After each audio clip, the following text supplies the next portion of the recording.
Kalau dengan APBN nggak naik, apakah APBN kita kuat sepanjang tahun? Karena ada orang yang bilang katanya uang saya tinggal 2 minggu aja sudah habis. Bahkan sumbernya bukan dari luar, malah dari orang Kementerian Keuangan sendiri yang menyebarkan isu-isu seperti itu. Saya baru tahu, padahal yang menterinya saya. Jadi saya agak bingung, tapi gini, kita begitu harga minyak naik ke level yang tinggi, kami di Kementerian langsung exercise untuk masing-masing harga sampai 80 kondisi APBN berapa, 90 seperti apa, sampai 100 seperti apa, dan mitigasinya seperti apa. Jadi langkah-langkah yang disebutkan oleh Bapak Presiden dan anggota kabinet yang lain di pengumuman sebelumnya, itu sudah memperhitungkan, dia mungkin nggak ngomongin ya, di kita sudah hitung asumsi harga minyak dunia $100 rata-rata sepanjang tahun 2026, dan dengan exercise tertentu anggaran bisa kita tekan masih di 2,92% dari PDB. Jadi sepanjang tahun ini dengan harga rata-rata 100 aman. Terus kalau ada orang yang bilang Purbaya nggak punya uang, Menteri Keuangan nggak punya uang, kita dari desain anggaran aja masih di bawah 3%. Selain itu, saya masih punya SAL. Sekarang meningkat rupanya Pak Dolfi, saya juga nggak ngerti, harusnya dihabisin nggak bisa habis rupanya. Ke 420 triliun rupiah. Itu merupakan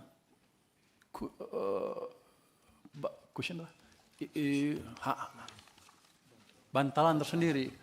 Kalau kita diperlukan, kalau harga minyak naik tinggi sekali, misalnya nggak terkendali. Jadi dari situ kita masih aman, Bapak-Bapak, Ibu-Ibu.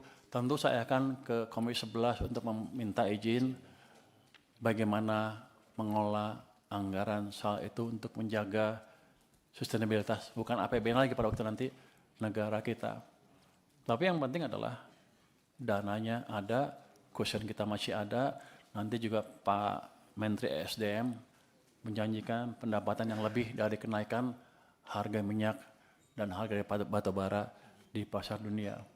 Jadi masyarakat nggak usah khawatir, kita sudah hitung dengan exercise seperti itu.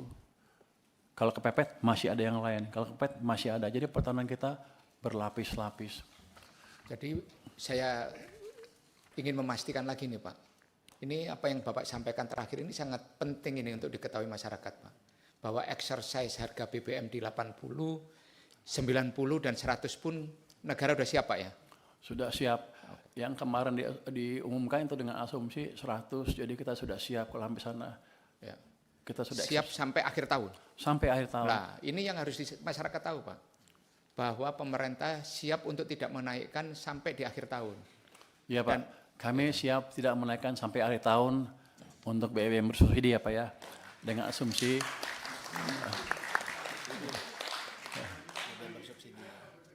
ya, harga minyak $100 per barrel sampai akhir tahun sudah dihitung rata-rata ya, sudah dihitung. Artinya nanti ya tidak ada untuk yang bersubsidi ya. Yang bersubsidi. Kalau yang bersubsidi kan bukan hitungan kita ya, saya nggak ada di anggaran juga. Jadi yang bersubsidi sampai akhir tahun aman. Jadi masyarakat di luar nggak usah ribut, nggak usah takut. Kita sudah hitung Pak. Dan ya, mau jempol Pak. Jempol. Ini kan berkat dukungan Komisi 11 juga saya bisa diskusi terbuka. Jadi yang saya takut itu, kan ada beredar dibilang 2 bulan udah habis, 2 minggu udah habis. Paling bulan Juli naik, nanti bulan Juli ada huru-hara.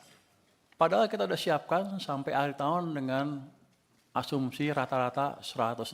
Artinya nanti ada yang di atas 100 dalam periode tertentu, kita masih kuat.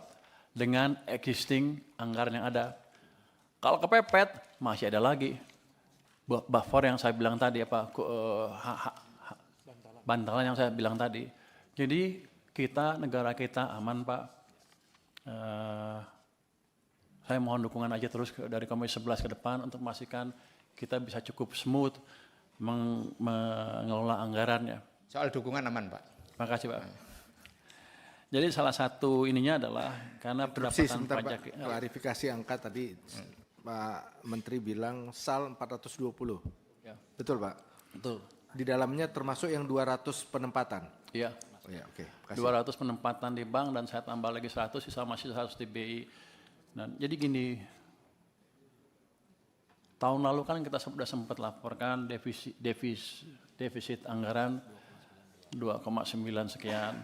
Ternyata setelah diperiksa di LKPP itu ada indikasi di bawah itu.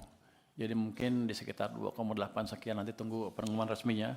Tapi itu memberikan ruang, karena jadi ada dana nggak dipakai kan, itu memberikan tambahan untuk tahun ini misalnya. Di satu sisi itu jelek karena saya nggak bisa ngabisin uang, tapi di sisi lain bagus ketika ada seperti ini, kita masih punya tambahan bantalan tadi Pak. Jadi anggaran kita aman.